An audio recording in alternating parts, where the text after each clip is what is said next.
તો અહીંયા શું કહે છે?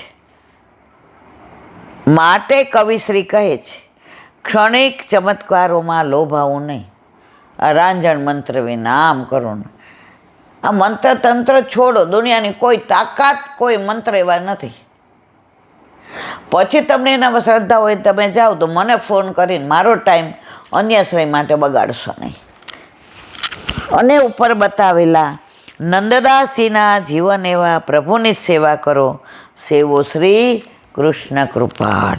કાલે આવશે 7મું ચંદ્રાવલું. બોલો વલ્લભાદ શ્રી વલ્લભાધીશ. સુબોધિનીજીનું પાન વલ્લભ કરાવે તો થાય, આને સ્પર્શ કરવો આપણા બસની વાત નથી. અત્યારે આપણે ઠાકોરજી યુધિષ્ઠિરનો શોક દૂર કરી ભીષ્મ પિતામહ પાસે જઈ અને એમને જે એની સાથે સલાહ સૂચના કરી એનું આગળ વર્ણન. નવમે સ્વસ્ય ભિન્નત્વમ પ્રાપ્તસ્યા ભાવ સંશયે સ્વચ્છંદ મૃત્યુ તચ્છાંત્ય મુક્તિ ભીષ્મસ્ય વર્ણતે કારિકાચાર. અર્થ, અહીં શંકા થાય કે અહિક અને પારલૌકિક ફળોનો એક સંબંધ માટે પાંડવોની મુક્તિનું નિરૂપણ કરવું જોઈએ. એના બદલે ભીષ્મ પિતામહની મુક્તિનું શા માટે નિરૂપણ કર્યું? ત્યાં કહે છે, નવમે સ્વસ્ય ભિન્નત્વ, અર્થાત શ્રી મહાભારતમાં ઉદ્યોગ પર્વમાં ભગવાનનું વચન છે,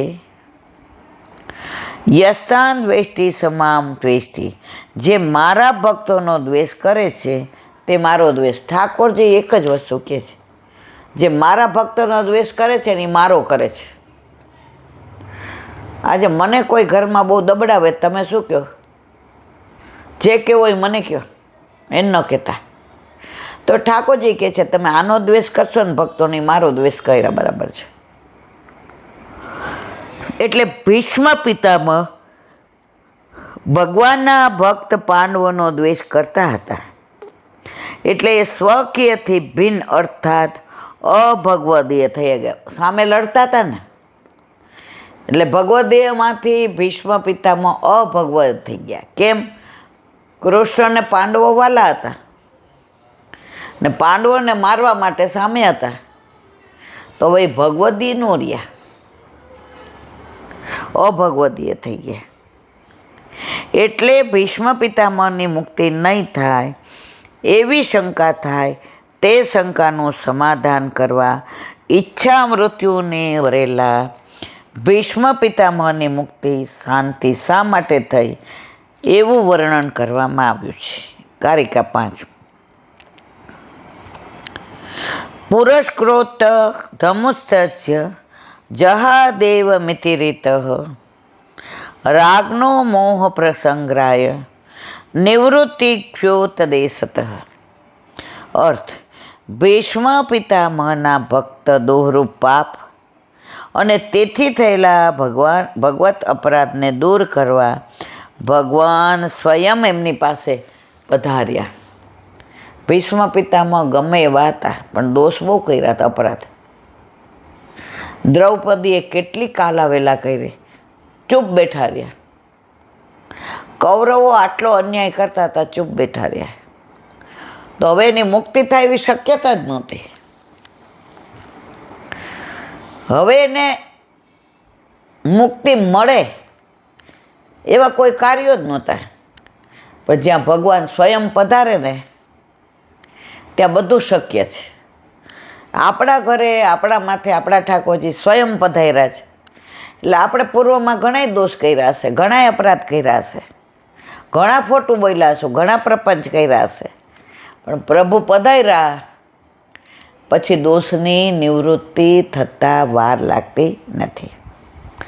રાજા યુધિષ્ઠિરને જે મોહ થઈ ગયો છે એની નિવૃત્તિ ભીષ્મ પિતામહના ઉપદેશથી કરવાની છે. જો રાજાનો ક્લેશ દૂર ન થાય તો મરણ પર્યંત રહે. કોને હતો? યુધિષ્ઠિરના. મેં ખોટું કર્યું, હગાને માર્યા, બધે વિધવા દેખાય. તો ઠાકોરજીને ભીષ્મની મુક્તિ કરવી હતી, પણ અપરાધ ઘણા હતા. યુધિષ્ઠિરને અફસોસ થતો હતો કે આ ખોટું કર્યું. બેયને ભેગા કર્યા એટલે બેયના અપરાધ દૂર થઈ જાય. પણ એમાં વચ્ચે જોઈએ કોણ? ઠાકોરજી. પધાર્યું કોણ? સાક્ષાત ઠાકોરજી. જ્યાં સાક્ષાત ઠાકોરજી પધારે એના દોષ અપરાધ નિવૃત્ત થતાં વાર લાગતી નથી. તો આપણા ઘરે આપણા માથે આપણા ઠાકોરજી બિરાજે છે. પછી એનો મતલબ એમ નહીં રોજ અપરાધ કરો ને એ બાપુ, એવું ન હોય. પૂર્વના બધા દોષ આપણા નિવૃત્ત થઈ ગયા. અંતે મતિ સાગતિ એ ન્યાયે પરીક્ષિતની મુક્તિ ન થાય માટે ભીષ્મ પિતામહ પાસે જવું આવશ્યક હતું. ભક્તોપી ભગવદ્રુહ માચરંકર વ્રજેત ઇતિ દર્શયતુ ભીષ્મસર પંજર સંસ્થિત. કારિકા 6. અર્થ: ભક્ત હોય છતાં ભગવાનનો દ્રોહ કરે તો નરકમાં જાય. આપણે બ્રહ્મ સંબંધ લીધું છે, ઠાકોરજી સાથે આપણા અલૌકિક વિવાહ થયા છે, અને છતાંય આપણે બધા અપલખણ કરીએ તો નરકમાં જવું પડે કે નહીં? ભક્ત હોય છતાંય ભગવાનનો દ્રોહ. ઓલા નહીં, આ બરડિયામાં ઓલા વૈષ્ણવ ભાઈ આવ્યા, આ ઘડિયાળ બંધ છે, અહીંયા આમ છે, કેટલા ના જોઈએ, મારી પાસે લઈ લો. તો ભક્ત હોવા છતાં એ બધે દોષ જોવે એ નરકમાં ગયા વિના રહે નહીં. તે બતાવવા ભીષ્મ પિતામહને સરસૈયા ઉપર સૂતેલા કહ્યા છે. કેટલા દી સરસૈયા ઉપર સૂઈ રહ્યા? આ બધા દોષ જો કરેલા કર્મો ભોગવવા પડે ને પડે, એમાં કોઈ શંકાને સ્થાન નથી.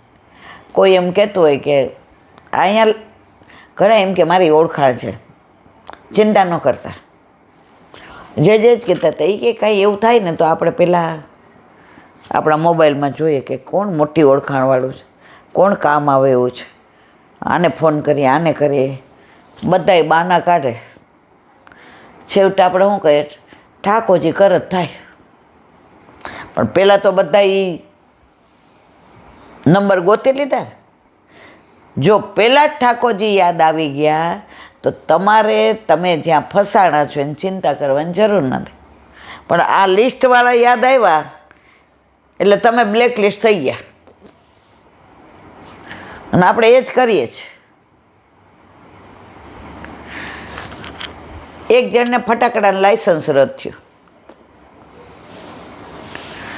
એટલે એ કે મારા હાડાને છે ને એક મિનિસ્ટર આ ઓળખાણ, એટલે એને હાડાને ફોન કર્યો.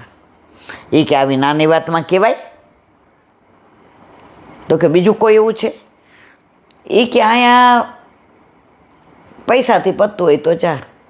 ઓલો કે આજે વાત કરી એ કરી, નહીં તો એ ક્યાંક પાડ દઈશ. 25 જગ્યાએ ફોન કર્યા, ક્યાંય મેળ પડ્યો નહીં.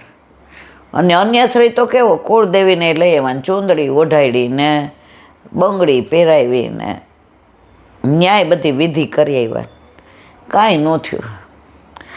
પછી એક વૈષ્ણવ એને કહ્યું તું વૈષ્ણવ છો, તારા ઘરે ઠાકોરજી બિરાજતા હતા, અન્યાશ્રય છોડ અને પ્રભુ પર વિશ્વાસ રાખ. કેન્સલ થવાનું હશે એમાંય તારા હિતનું હશે, અને મળશે એમાંય તારા હિતનું હશે. ઓલાએ બધું બહાર મૂકી દીધું, હું ને મારો ઠાકોર.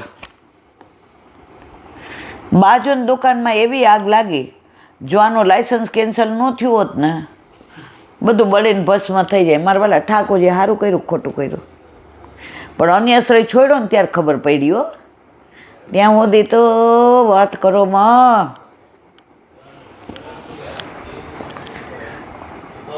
તસ્યાપ્યુદ્ધારક કૃષ્ણો નિજદત્તિયા સ્તુત ઇતિ સ્તુતિસ્થાપસ્ય તાદુગ્રૂપેણ વર્ણયેત. કારિકા 7. અર્થ: ભીષ્મ પિતામહ ભગવાનનો દ્રોહ કરનાર છે, તે પણ ભગવાનને આપેલી બુદ્ધિથી સ્તુતિ કરે. બુદ્ધિ કોને આપી? ભગવાનને. પણ આપણે બધા આપેલી ભગવાનની બુદ્ધિથી જ ભગવાનનો દોષ કરીએ. ઓલા ભાઈ બેઠકમાં આવ્યા, એને બુદ્ધિ કોને આપી? ઠાકોરજીએ. એ જ બુદ્ધિથી તમારે ત્યાં આવું, બધી ઘડિયાળું બંધ રહીએ, બુદ્ધિ ભ્રષ્ટ. તેથી ભગવાને એમનો ઉદ્ધાર કર્યો. પછી સ્તુતિ કરી અને કહ્યું, ઇતિ મારી રતિમતીને ગતિ તમારા ચરણારવિંદમાં સમર્પણ કરું છું. મારી મતીને મેં કુંવારી રાખી. ભીષ્મ પિતામહની સ્તુતિ બહુ સરસ છે. ભાગવતમાં વલ્લભે જે વર્ણન કર્યું છે દુનિયામાં કોઈ ન કરી શકે. એ કે મારી મતીને મેં કુંવારી રાખી છે, બુદ્ધિને, એટલે તમને પરણાવી છે. એટલે હું તમારી રાહ જોઉં છું કે તમારી યારે વળાવી દઉં ને, પરણાવી દઉં ને, પછી હું લીલામાં જાઉં. ઠાકોરજી કે કુંવારી રાખી, મને પરણાવી, એટલે હવે તમારે તમારી મુક્તિની ચિંતા કરવાની જરૂર નથી. આટલા દોષ, આટલા અપરાધ છતાંય જો પ્રભુ આવી કૃપા કરતા હોય તો મારા વાલા, આપણા ઘરે, આપણા માથે આપણા ઠાકોરજી બિરાજે જ. પછી મારે તમારે ચિંતા કરવાની જરૂર છે? કરીએ તો આપણા કર્યા આપણે ભોગવીએ. એમના જેવા અપરાધીનો પણ ભગવાન ઉદ્ધાર કરે છે. એવા ભગવત રૂપનું વર્ણન કરી કારિકા સમાપ્ત થાય છે. કાલથીને પાંડવો ભીષ્મ પિતામહ પાસે ગયા, એની લીલાનું વર્ણન. બોલો વલ્લભાધીશ કી. શ્રીમદ ભાઈ મારા ગુરુદેવને દંડવત પ્રણામ કરું છું. चंद्र सरोवर पे सूरदास जी के द्वार पे मेरा दंडवत प्रणाम. सुरभि कुंड पे परमानंद दास जी के द्वार पे मेरा दंडवत प्रणाम. जमुनावता पे संकर्षण कुंड पे कुंभन दास जी के द्वार पे मेरा दंडवत प्रणाम. बिच्छू कुंड पे कृष्णदास जी के द्वार पे मेरा दंडवत प्रणाम. कदम खंडी पे गोविंद स्वामी के द्वार पे मेरा दंडवत प्रणाम. अप्सरा कुंड पे चित्त स्वामी के द्वार पे मेरा दंडवत प्रणाम. मानसी गंगा पे नंददास जी के द्वार पे मेरा दंडवत प्रणाम. रुद्र कुंड पे चत्रबुद्धास जी के द्वार पे मेरा दंडवत प्रणाम. व्रज विलास व्रजनी गोपिकाओने मारा दंडवत प्रणाम. હે વલ્લભ, સવારથી અત્યાર સુધી સેવા, સ્મરણ, સત્સંગ જે પણ તે કરાવ્યું તે તારા ચરણારવિંદમાં સમર્પણ કરું છું. ભૂલ અપરાધ થઈ હોય તો ક્ષમા કરજો. બોલો વલ્લભાધીશ કી. દ્રઢ ચરણ કેરો ભરો રેખો દ્રઢ આમ ફેરવી નાખો. કેરો શ્રી વલ્લભનખ ચંદ્ર છટા બિન સબ જુગ માજ અંધેરો ભરોસો.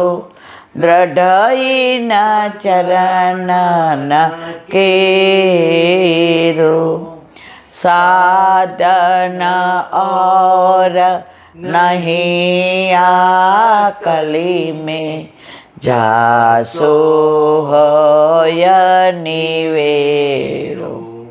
सूर्य का कहे विविध आंधरो बिना मोल को चेरो भरोસો.